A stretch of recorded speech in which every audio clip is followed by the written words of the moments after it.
Tub hygiene. Nagta-tub hygiene ako.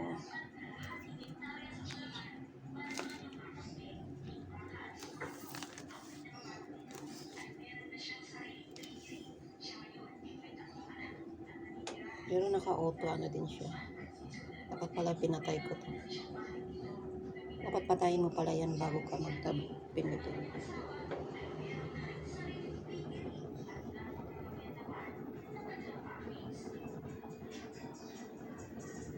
Tub hygiene.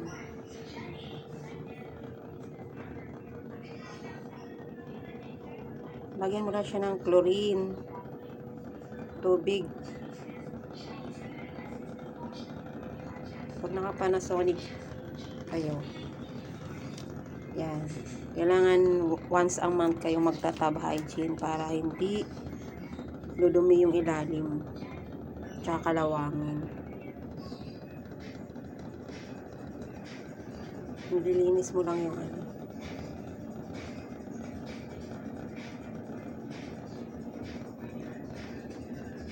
Parts ng ano, washing. Sa ilalim. Gilid.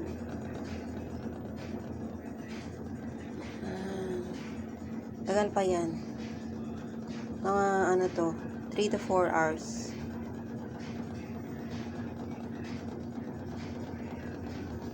$69 pa. Pagkatapos niya nag-ano naman. Maglalagay ulit ng tubig. Mag-air dry mo na siya.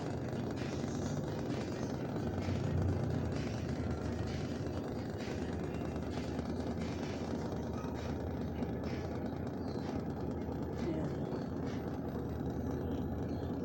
9.5 kilos.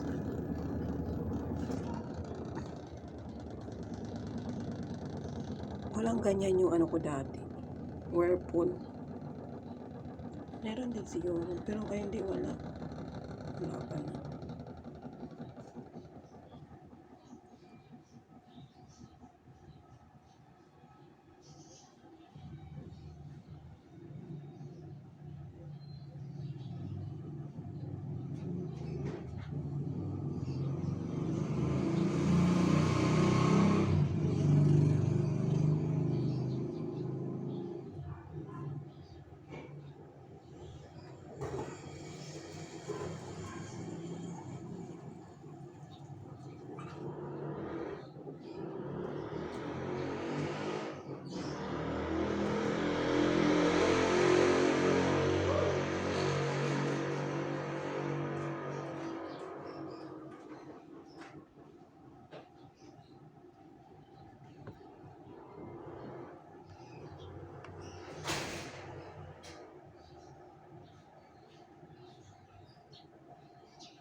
Mag-rinse na naman siya.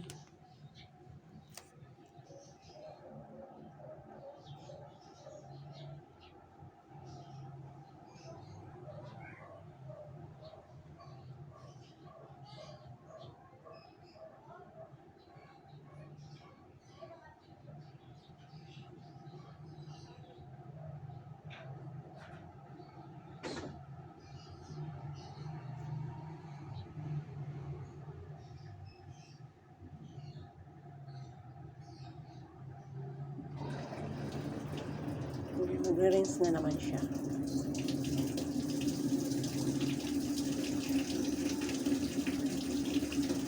Hindi pa ganong madumi yung washing ko. Hindi kasi ako nagwa-washing dito ng mga basahan.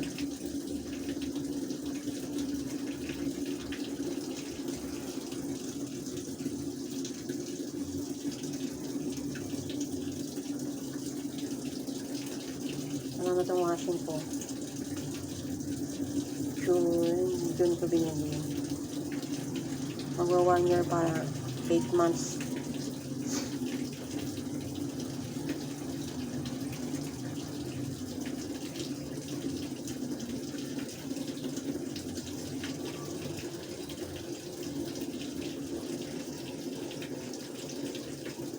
Yan. Magre-rinse yan, tapos air dry na naman siya. Yan, tapos matapos na siya, ganun. Tutunog yan pag natatapos na yan. Bali, ano kasi 3 hours, 90 minutes. Ay, 3 hours lang. 96.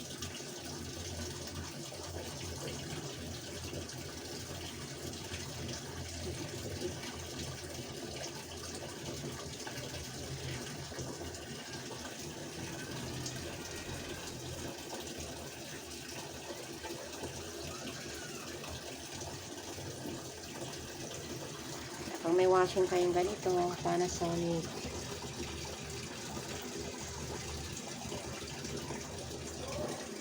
Panasonic top load.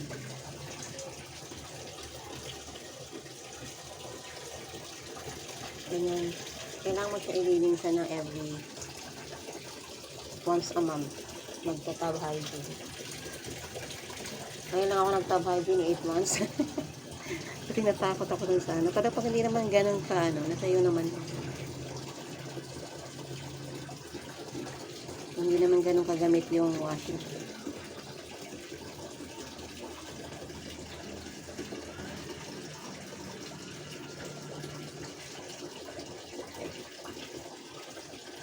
Kasi lahat mo lang linisan yung ano, yung ba may ano dyan. Hindi yung nakita. Yan. Yung ano na yan. Filter. After mo maglaba, dapat linisan mo yan. Tanggalin mo dapat linisan. Saka itong sabon. Kagaya ng sabon.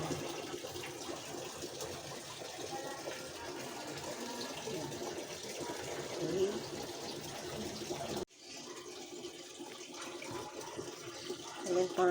Ayan,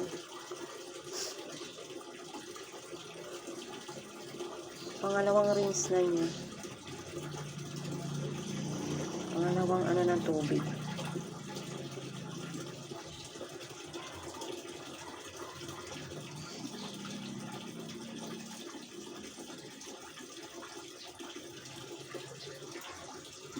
$46 naman.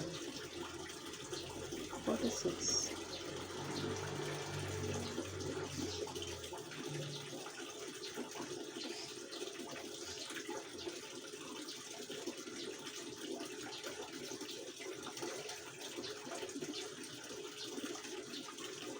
Tapos ano na naman yan.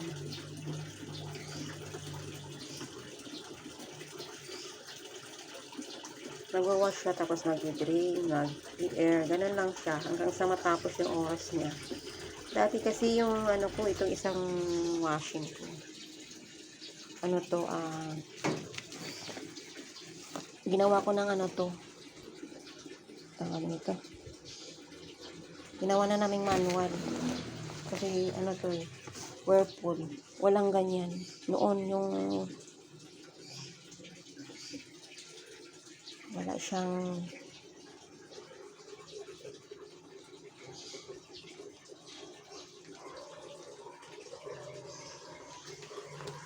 ano, hygiene tab. Tab hygiene pala. Hygiene tab. Yung alaga ko. Tinatakpan ko kasi. Pero wala naman itong ano. Nasira na kasi yung automatic nito eh. Yan.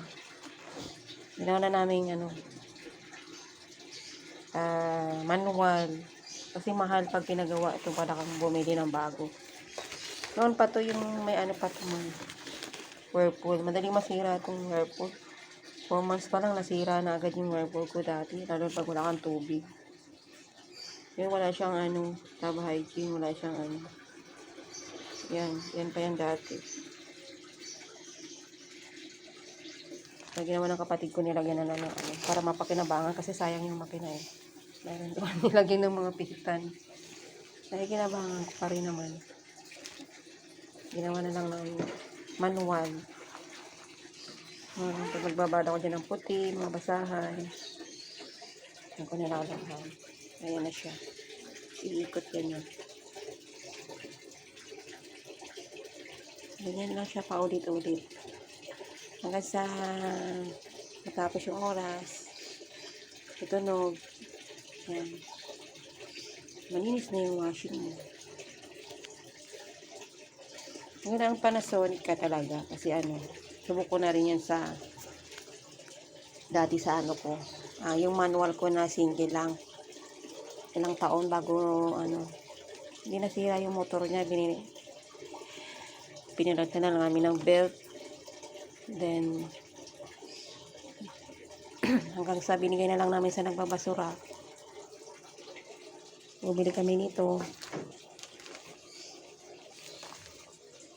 Dalawa itong nasira kasi ito. Yun yung ano. Kaya ang tagal kong natapon yun. Medyo siya, binigay namin yung maayos pa. Yan ang takbo ng ano. Yan ang ikot ng Panasonic. Walang tunog. Ito maingay ito. Maingay ito. Maingay yan. Kasi daw ito wala ng belt. Ito may belt pa kasi nung araw. 2017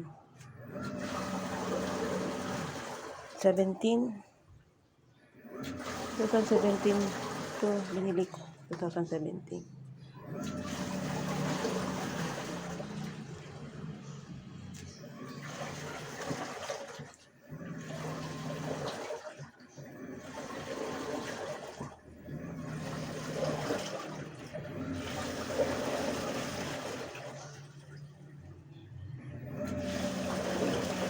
Ito pala, ima-manual hygiene ko pala to. Ito tab hygiene ko, ima-manual ko lang. Babaran ko lang ng ano.